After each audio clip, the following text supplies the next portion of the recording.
in India, there's an institutional bias against a small guy. And this is not just in Orissa. I mean, this is all across the country. There's, rules of public procurement are very hostile to a small guy, to someone who's going against a big guy.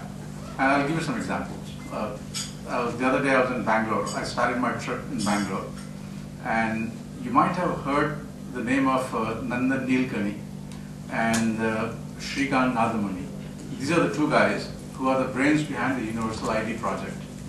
But they are also brains behind another project called egovernance.com.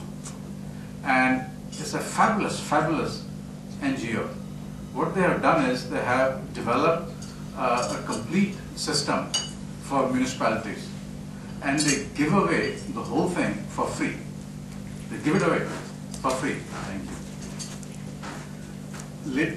And this is installed at something like 400 different municipalities all over the country, including some of the biggest ones like Delhi, Chennai, and Bangalore.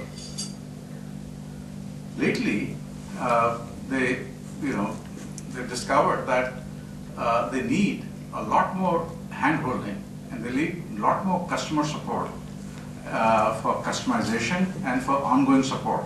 Now, as a non-profit, you don't have the resources to provide that kind of support on an ongoing basis.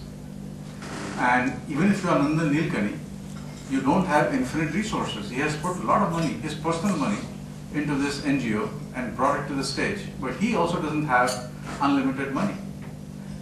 And then what happened was that there was a procurement going on in Bombay, the city of Bombay. And they bought SAP, which is one of the biggest software companies in the world, and they have a package in this area. And they paid them something like 200 crore rupees, which these guys gave away for free. And they paid 200 crores for that. So then Nandan and Shrikant realized that they, in order to provide service, in order to compete, they need to charge money so that they can provide this ongoing support and ongoing customization to municipalities. So they launched a sister organization for profit, and so that they can charge money to provide that kind of support. Guess what happened? Every municipality, everywhere, has this pre-qualification clause. And the pre-qualification clause is that you have to be in the business X many number of years, you have to have net worth of so much, and you have had to done so many projects before. So this foundation, this company, which is a sister organization of this NGO that created this whole category in India, does not qualify. And all the business goes to really big guys like Tata Consulting Services and Pricewaterhouse and all those kind of guys. And this is a complete travesty, right? Everyone applauds the work these guys have done. Everyone loves to see the product they have created and the spirit in which it was created. And yet, the rules of procurement are such that they don't even qualify. And this is a travesty, right? Now, there's not, by the way, an isolated example. Let me tell you another example, which is also pretty well known. IIT Madras in mid-90s created this wireless and local loop technology. It cleared all field trials. Everybody applauded that. Could not be implemented in India. Telecom networks in India would not adopt this because it could not pass the condition, satisfy the condition of having been used successfully for 2 years. So they had to go outside India, be commercially successful, and then come back to India. Now, how bizarre is that?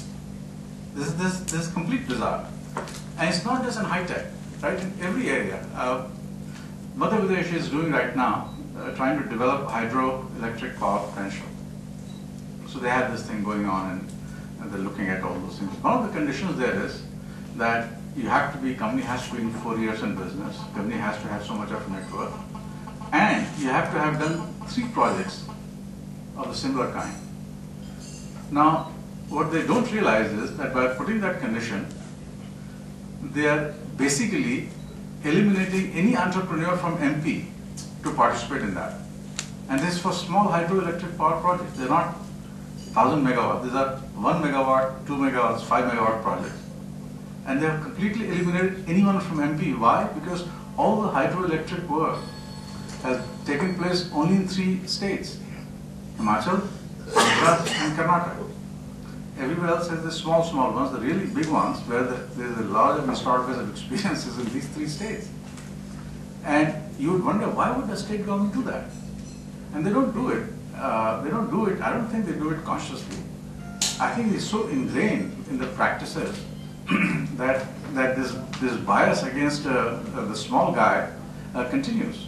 So anything which requires anything, you see, where you don't require, say, huge sum of money. I mean, if you are setting up a nuclear power plant, I think this makes perfect sense to say that how many nuclear power plants have you done? But if you are setting up a 1 megawatt, say, hydroelectric plant, why do you need, you have to done these things 3 times before, and why do you need to have this net worth? I mean, anyone, and he's not even charging you money. He's going to produce power that you may or may not buy. So why this condition? Why do you rule out these things? That every single procurement has this kind of a very, very stringent qualification condition. And across the board, I mean, I think everything. And so those are the kind of things that there's an institutional bias against this, against the small guy, against a startup, against a homegrown entrepreneur. So, and governments have come a long way. I mean, since the time of those things where government decided everything, made bread, and milk, and ran, everything, in television stations and stuff. So it has come a long way. But still, there are some vestiges of those which have not been taken care of. And I think they have not been taken care of because probably the awareness is not there. It has not reached their consciousness yet. But some of that stuff still exists. The small guy has no clout. The little guy has no clout. I mean, when Ambani comes, I can guarantee you he can get appointment with anybody in the state in a matter of a day. Small guys don't have that clout. They can't get attention, they cannot get audience, they cannot be heard. And so the problem is that some of those problems that are fundamental to the small guy rarely are understood and rarely are addressed. So, but why is that important? And for any state, for any government, for any place, why is the small guy important? Small guy is the one who creates 80% of jobs. Study after study worldwide tells you that the inherent dynamism in an economy comes from small businesses. This is the guy who starts the next software company. This is the guy who runs a small restaurant. This is the guy who's running a fleet of 8 or 10 buses. This is the guy who has a small factory. This is the guy who is providing open a small printing shop. These are the businesses that create 80% of new jobs in any economy. And unless you fundamentally address the problems of the small guy, you would not fully leverage the potential that exists in an economy. To give you a small example, right? And there's check bounces. Now there's a law that if the check is bounced, you have this. But what happens? Ultimately, it goes to the same court system, and in the court system, you wait 5 years, 10 years, 20 years. You don't know how long it's going to take.